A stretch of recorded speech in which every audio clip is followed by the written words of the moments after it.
আসসালামু আলাইকুম, সবাইকে অসংখ্য ধন্যবাদ জানিয়ে শুরু করছি। আমি ফরিদুদ্দিন, ইনকাম ট্যাক্স অ্যাডভাইজার। আমরা আমাদের দেশে ব্যবসা করতে গেলে যে ডকুমেন্টগুলো লাগে তা আপনাদের সহজ ভাষায় বুঝিয়ে দেওয়ার চেষ্টা করে থাকি। তো এর ধারাবাহিকতা আজকে আমরা যে বিষয়টা নিয়ে আলাপ করব তা হচ্ছে কোম্পানির ইয়ারলি অডিট এবং রিটার্ন জমা দেওয়ার ব্যাপারটা, যেটা হচ্ছে আপনার রিটার্নটা ট্যাক্স অফিসে জমা দিতে হয় এবং আরজেসিতে জমা দিতে হয়। তবে রিসেন্টলি একটা নতুন সংযোজিত হয়েছে, যা যদিও নিয়মটা আগেও ছিল কিন্তু ওভাবে কার্যকর হচ্ছিল না বা ওভাবে চাইতো না, যে বর্তমানে ব্যাট অফিসেও আপনার অডিট রিপোর্টটা অবশ্য জমা দেওয়ার নিয়ম আগেও থাকলেও যদিও ওরা চাইতো না, এখন একবারে বেশিরভাগ ক্ষেত্রেই তারা আপনার অডিট রিপোর্টটা চাচ্ছে।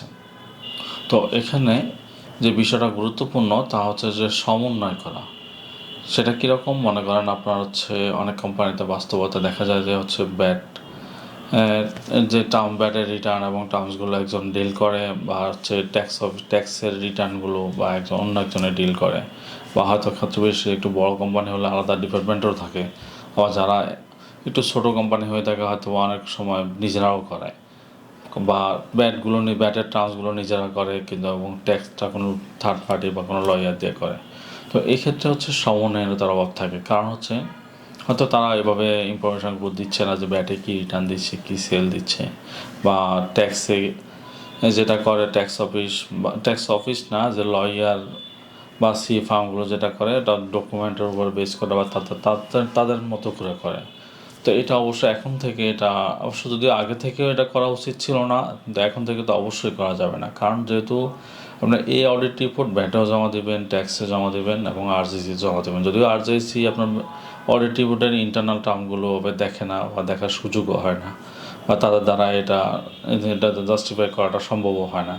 তো এখন ব্যাট এবং ট্যাক্সের সমন্বয়ে আপনাকে অডিট রিপোর্টটা তৈরি করতে হবে। সেটা কীরকম? যেমন আপনি ব্যাট অফিসে দেখালেন যে যদি ধরেন আমরা উদাহরণ হিসাবে যদি একজন ইম্পোর্টারের অপশন চিন্তা করি, উনি হয়তো যেই হারে ইম্পোর্ট করে ব্যাট অফিসে ব্যাটে সেই ওই হারে ডিক্লারেশন দেওয়া হচ্ছে এবং ওই হিসাবে সেল দিচ্ছে, কিন্তু তার হয়তো বাস্তবে হয়তো কিছু লোকাল পার্সেস আছে এবং লোকাল সেল আছে, লোকাল পার্সেস করে সেল করে। তো এইটা কিন্তু তার যেহেতু বিল যদি রেপুটেড কোম্পানি হয়ে থাকে, তার পেমেন্টটা সে ব্যাংকের মাধ্যমে রিসিভ করলো। তো কিন্তু যখন আমরা ট্যাক্সের অডিট করতে যাব তখন দেখব যে ওখানে কিন্তু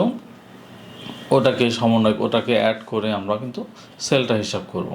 তো ক্ষেত্রবিশেষে অনেক সময় এটা দুই জায়গাতে ব্যাটে যে সাবমিটটা আমরা ইয়ারলি প্রত্যেক মাসে করতেছি ওইটা, এবং যখন আমরা ব্যাঙ্কিং স্টেটমেন্ট টান দিয়ে আমরা একটা সেল নির্ধারণ করে থাকি, ওটার সাথে অনেক সময় সমন্বয় হয় না। তো এটাকে অবশ্যই এখন থেকে অ্যাকুরেটভাবে করতে হবে যে আপনি ভ্যাটে যা দিচ্ছেন ওটা ওটা অবশ্যই মিলাই দিতে হবে। আর যখন আমরা একটা কোম্পানি ফুল কমপ্লায়েন্সে থাকবে তখন এই প্রবলেমগুলো আসলে তার হবে না, কিন্তু ছোটো বা মাঝারি আকারের কোম্পানিগুলো সব ইয়েগুলো মেনটেন করতে পারে না, বা তাদের আলাদা করে ওভাবে ডিপার্টমেন্টও নাই, বা অনেক সময় মালিক বা যারা অ্যাকাউন্টসের দায়িত্বে আছে তারা এইগুলো করে, তারা হয়তো ক্ষেত্রে বিষয়ে দক্ষ না বা সঠিক নলেজের অভাব হয়ে থাকে। তো এটাকে এখন থেকে সমন্বয় করতে হবে। এখানে যেমন আপনি প্রত্যেক মাসে যে সেল দিচ্ছেন এটাকে টার্ন ওভার টোটাল বছরের হিসাব করে ওটাকে আপনার ট্যাক্সে টার্ন ওভারে আনতে হবে। আবার যখন যে হেডগুলোর উপরে আপনাকে ব্যাট দিতে হয় ওটাকে আপনার যদি ব্যাট দিয়ে আসেন বা যদি নাও দিয়ে আসেন ওই হিসাব করে ওগুলোকে অবশ্যই আপনাকে ফলো আপে রাখতে হবে, রেখে আপনাকে অ্যাকাউন্টসটা দাঁড় করাতে হবে। আবার শুধু যে তা না, যে হেডগুলোর উপরে ব্যাট আছে এগুলো যেমন আপনি ফলো আপ করবেন, প্লাস যে হেডগুলোর উপরে আবার ট্যাক্স আছে ওগুলোকেও আপনাকে মাথায় নিয়ে করতে হবে। কারণ আপনার যদি কখনও ফাইলটা অডিটে পড়ে বা যদি কোনো রিওপেন হয় তখন আপনাকে ওই হেডগুলোর উপর আমরা ট্যাক্স আসবে ওই হেডগুলোর উপর ট্যাক্স দিয়েছেন কি না এটা অবশ্য আপনাকে দেখতে হবে।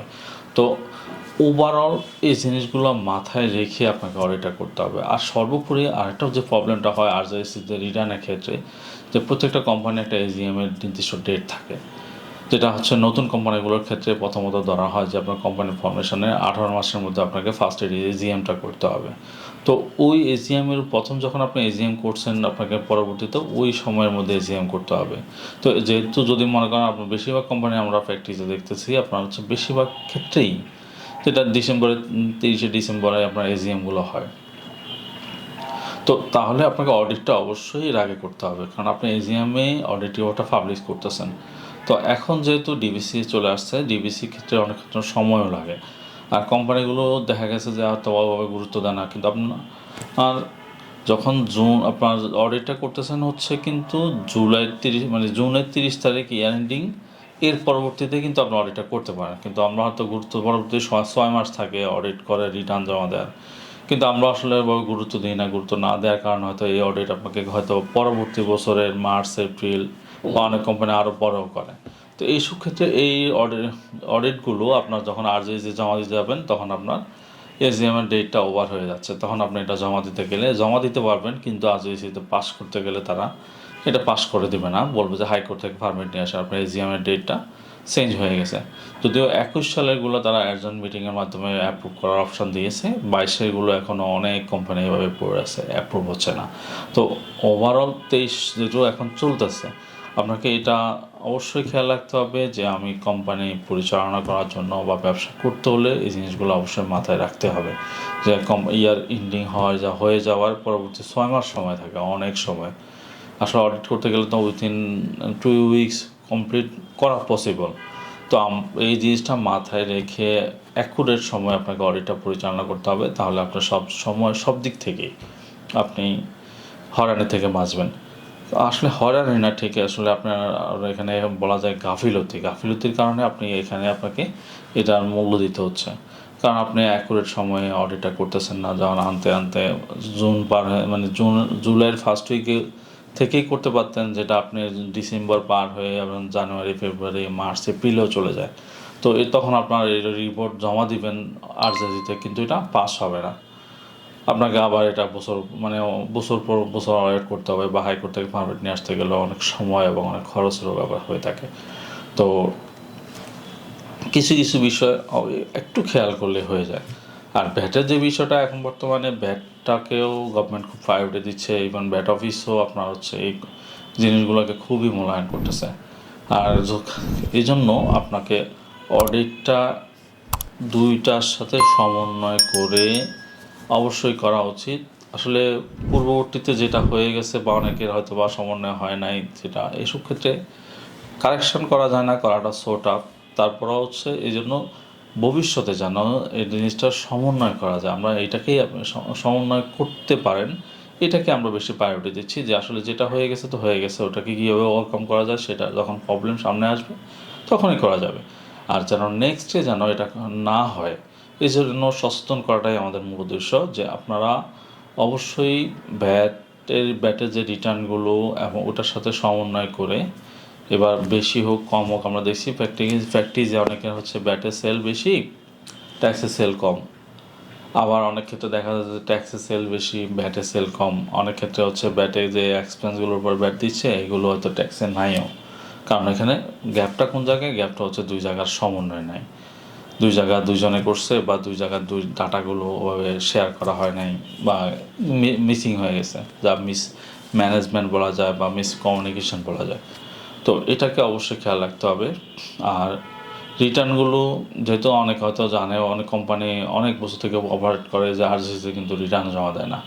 তো অবশ্যই যেমন আরজিএসিতে রিটার্ন জমা দেওয়া দরকার, ট্যাক্সে যেমন জমা দেওয়া দরকার, তেমনি রিটার্নটা আরজিএসিতে জমা দেওয়া দরকার। যদিও আরজিএসিতে মধ্য দিয়ে একটা নিয়ম করছিল, যেটা হচ্ছে আপনার কিউমুলেটিভ হারে বাড়বে, যে ইন্টারেস্টটা, যে প্রথম বছর যা পরের বছর তার ডাবল হবে, এভাবে বাড়বে। ওই হিসাবে যদি ওইটা থাকতো তাহলে অনেক টাকা জরিমানা চলে আসতো। তো ওটাকে হয়তো বিসিসিআই দ্বারা ওইটাকে আবার মূল্যায়নের জন্য আবেদন করার প্রেক্ষিতে তারা এটাকে রদ করছে।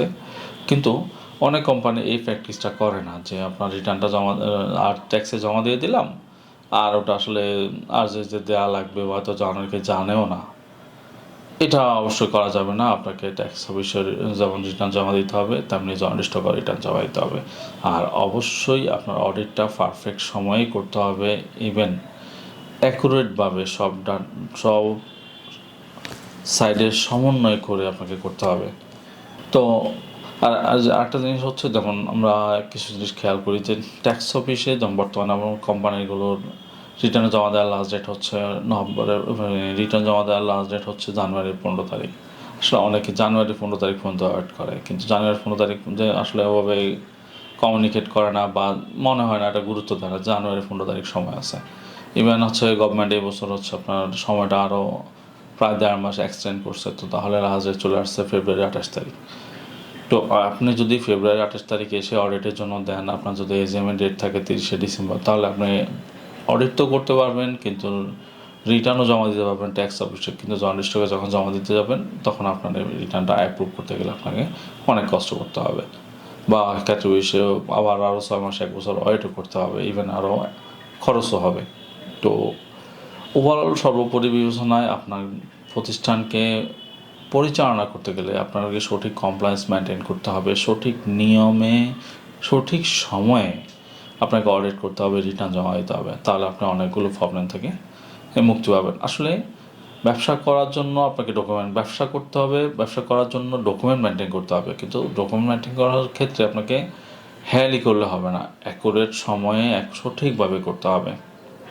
তো সর্বোপরি আমরা আপনাদের একটা কিছু প্রবলেমের প্রেক্ষিতে আমাদের মনে হলো যে আপনাদেরকে ইনফরমেশনটা শেয়ার করি, এটা আপনাদের হয়তো উপকারে আসতে পারে। আর যদি আমাদের কোনো সার্ভিস বা আমাদের হেল্প লাগে, আমাদের কন্ট্যাক্ট নাম্বারে কন্ট্যাক্ট করতে পারেন। আর সব সময়ের মতোই আমাদের আমাদের চ্যানেলটি সাবস্ক্রাইব করে আমাদের সাথে থাকবেন। দেখা হবে অন্য কোনো টপিকস নিয়ে। আল্লাহ হাফেজ, আসসালামু আলাইকুম।